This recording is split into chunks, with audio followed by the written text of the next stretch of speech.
শিলিগুড়ি পুর নিগমের 14 নম্বর ওয়ার্ডে অবৈধ নির্মাণ ভাঙল শিলিগুড়ি পুর নিগম। বৃহস্পতিবার পুলিশকে সঙ্গে নিয়ে ওই অবৈধ নির্মাণ ভাঙে পুর নিগমের কর্মীরা। তবে বাড়ির মালিক জয়ন্ত বিশ্বাসের অভিযোগ, এই বাড়ি নির্মীয়মান রয়েছে। পুর নিগমের পক্ষ থেকে এই বাড়ি থেকে অবৈধ বলা হয়েছিল। তারপরে হাইকোর্টে তারা একটি মামলা দায়ের করেন। এখনো পর্যন্ত সেই মামলা চলছে বলে তিনি জানান। তবে তারই মাঝে কি করে পুর নিগম এই নির্মাণ ভাঙল তা নিয়ে প্রশ্ন তুলেছেন তিনি। বিল্ডিং ভাঙার কোনো নোটিশ না দিয়ে তা ভাঙা হয়েছে বলে তার অভিযোগ। অন্যদিকে এই বিষয়ে ডেপুটি মেয়র রঞ্জন সরকার বলেন, আদালতের নির্দেশ অনুযায়ী কাজ হচ্ছে। তার যদি কোনো সমস্যা থাকে তাহলে তিনি সেটা আদালতে বলুক। আমি জয়ন্ত বিশ্বাস, এই বিল্ডিংয়ের আমি ওনার। অনেক কষ্ট করে ব্যাংকের লোন নিয়ে বিল্ডিংটা বানাচ্ছিলাম, নিজের বাড়ি করছিলাম, কিন্তু এখানে দেখছি যে এই পরিবেশে থাকা খুবই কঠিন। আজকে আমার বিল্ডিংয়ে ইলিগেল হয়েছে, তার জন্য আমরা অনেকবার অ্যাপ্লাই করেছি যে এই বিল্ডিংয়ের যদি ইলিগেল হয় আমরা পোর্শনটা দেখিয়ে দেওয়া হোক, কোন পোর্শন অ্যাকজেটিস ইলিগেল আছে আমরা সেটা ভেঙে দিব যদি আমাদের ইলিগেল হয়। তারপরে আমাদের কিছু পেপার ওয়ার্কের জন্য আমরা অ্যাপ্লাই করি এবং হাইকোর্টে কেস করা আছে, এবং হাইকোর্টে কেস থাকা অবস্থায় এখন হাইকোর্ট ডিগ্রি দেয়নি যে আমাকে ভাঙতেই হবে। সেই মতো অবস্থায় আমাদের বিল্ডিংটা ভাঙা হচ্ছে। আর এই বিল্ডিংটা তো আমি তো লাস্ট 6 মাস ধরে এই বিল্ডিংটা কনস্ট্রাকশন অ্যাজ ইট ইজ বন্ধ করা আছে। কমিশনার আমাকে বলেছে বন্ধ করতে, তখন থেকে আমি বিল্ডিং কনস্ট্রাকশন বন্ধ করে রেখে দিয়েছি। আমি বিল্ডিং বানাচ্ছি না, যেহেতু বিল্ডিং কনস্ট্রাকশন হচ্ছে না, আমার নিজস্ব বিল্ডিং, কোনো প্রোমোটারিং বিল্ডিং না। আমি ভাবছি কোর্ট থেকে ফাইনাল অর্ডার হবে, তারপর আমি বিল্ডিংয়ের বাদ দিয়ে কাজ করব। সবচেয়ে হচ্ছে এটা কনস্ট্রাকশন বিল্ডিং, এখন আমরা এখানে গৃহপ্রবেশ করিনি, আমরা থাকি না, তার মধ্যে এরা কীভাবে ভাঙছে। আমি যদি ভাঙার হয় নিশ্চয়ই ভেঙে দিতে পারবো, কোনো অসুবিধা নেই। যদি আমি থাকতাম তারপরে আমি বলতাম যে না, আমি ইলিগাল কাজ করেছি, আমি থাকছি, তারপরে ভাঙছি না এই বিল্ডিংটা। তো এই হচ্ছে এখানকার দুর্দশা। হ্যাঁ, নিশ্চয়ই গোজারি করছে।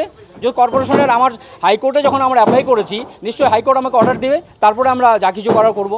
আমরা কমিশনারকে বহুত রিকোয়েস্ট করেছি, কমিশনার শুনতে রাজি না কোনো কথা। আর একটা মানুষ বহুত কষ্ট করে বাড়ি বানায়, এটা কমিশনার বোঝা উচিত যে মানুষ বহুত কষ্ট করে বাড়ি বানাচ্ছে পয়সা নিজের ব্যাংকের লোন নিয়ে।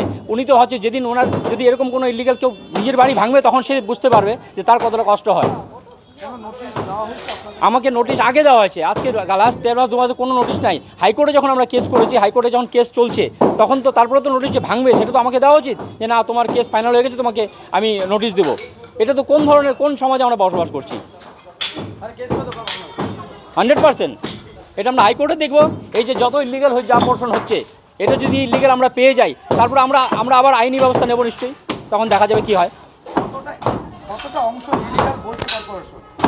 এখানে জাস্ট এই পোর্শনটা ওরা ওদের মতন ভাঙছে, আমি কিছুই জানি না আজ পর্যন্ত আমার ইলিগাল পোর্শন কী আছে না আছে।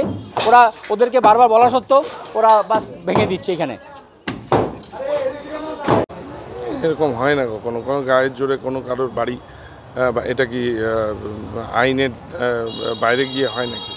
উনি কোর্টে গেছিলেন, কোর্টের ডিরেকশানে কমিশনার ম্যাডাম এই বন্দোবস্ত নিয়েছেন। ওনার যদি কিছু বলার থাকে উনি কোর্টে বলবেন, কোর্টে বলুন। উনি কোর্টে যখন চলছে তো কোর্টেই বলবেন। কোর্ট নোটিশ ছাড়া কখনো এই জিনিস হয় না। আর উনি কোর্টে যখন উনি বলছেন, কোর্টের উপরে আস্থা রাখুন, কোর্টে যান না। কোর্ট যদি বলে যে এটা বেআইনি হয়েছে, শাস্তি দেবে। বলার নেই, এই ম্যানেজমেন্ট আর সব কিছু যেইভাবে একটা সাধারণ মানুষকে যেভাবে মানে কি বলবো অত্যাচার করছে মানসিকভাবে, যাই হোক যেভাবে, আমি কিছু একদম নিস্তব্ধ, কিচ্ছু করার নেই,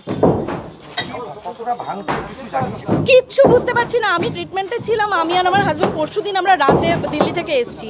আমি হঠাৎ ঘরে ছিলাম, আমার বাপের বাড়িতে ছিলাম, ওখান থেকে মানে আমার ভাই বললো যে এরকম চলছে, দৌড়ে চলে এসে দেখছি এরকম এসে। আমাদের হাইকোর্টে স্টে অর্ডারের জন্য আমরা অ্যাপ্লিকেশন দিয়েছি, সব কিছু করছি, যা যা ব্যবস্থা করার দরকার করে যাচ্ছি।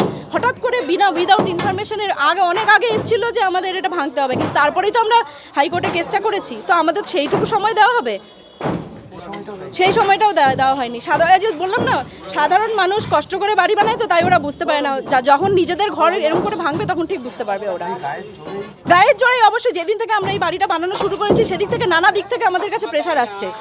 মানে একটা বিজনেসম্যান মাথা উঁচু করে ব্যবসা করতে পারে না, এটাই হচ্ছে তার প্রমাণ। আর সে হচ্ছে বাড়ি বানাচ্ছে লোন নিয়ে, তার কাছে বিশাল কুমিরের মতো করে টাকা আছে, সেই টাকা সব জায়গায় বিলানো হচ্ছে না, সেটাই হচ্ছে প্রবলেম।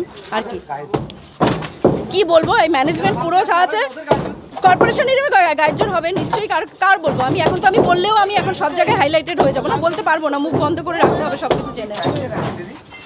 কি চাইছি আজকে এখানে আমাদের স্টে অর্ডার যদি হয়ে যায়, আমাদের হাইকোর্ট থেকে যদি হয়ে যায় স্টে অর্ডার, যা কিছু এই যে ক্ষতিপূরণটা হলো এটা কে দেবে আমাদেরকে? আমি তাহলে সেটার ক্ষতিপূরণ চাইবো। আমার বিল্ডিং যে ড্যামেজ হলো, আজকে পিলারগুলো যে ভাঙছে, আমার বিল্ডিংটা ড্যামেজ হলো, সেটা কে দেবে আমাদেরকে ক্ষতিপূরণটা? ওরা হয়তো উনি পরে বলবে যে স্টে ওটা চলে এসছে, তখন আমাদের এই জায়গাটা আমরা করতে আমাদের কত টাকা লাগবে? আমাদের তো 2 নম্বরই কোনো বিজনেস না যে আমরা চাইলেই লোকের কাছ থেকে টাকা পেয়ে যাবো কোটি কোটি টাকা আর আমরা সেটা দিয়ে বানিয়ে নেবো। আমাদের কষ্ট করে উপার্জন করতে হয়। এখন কিচ্ছু বুঝতে পারছি না তো আমরা, এটা গায়ের জোরে হচ্ছে রীতিমতো। আপনারা তো বুঝতেই পারছেন শিলিগুড়ির কি কন্ডিশন চলছে চতুর্দিকে। শিলিগুড়ি কেন, কি বলবো, পুরো পশ্চিমবঙ্গে কি কন্ডিশন চলছে। আর ইলিগাল বলছে, শিলিগুড়িতে কটা বাড়ি আপনি বলেন তো লিগাল আছে? আমার তো আশেপাশে আমি অনেকগুলো বাড়ি এক্ষুনি দেখিয়ে দিতে পারবো। প্রত্যেকটা বাড়ি কি লিগাল আপনি বলতে পারবেন? বুক ফুলিয়ে যাই না, প্রত্যেকটা বাড়ি লিগাল আছে। যারা হয়তো করছে তাদের বাড়ি লিগাল না। আমার নাম লিপি বিশ্বাস।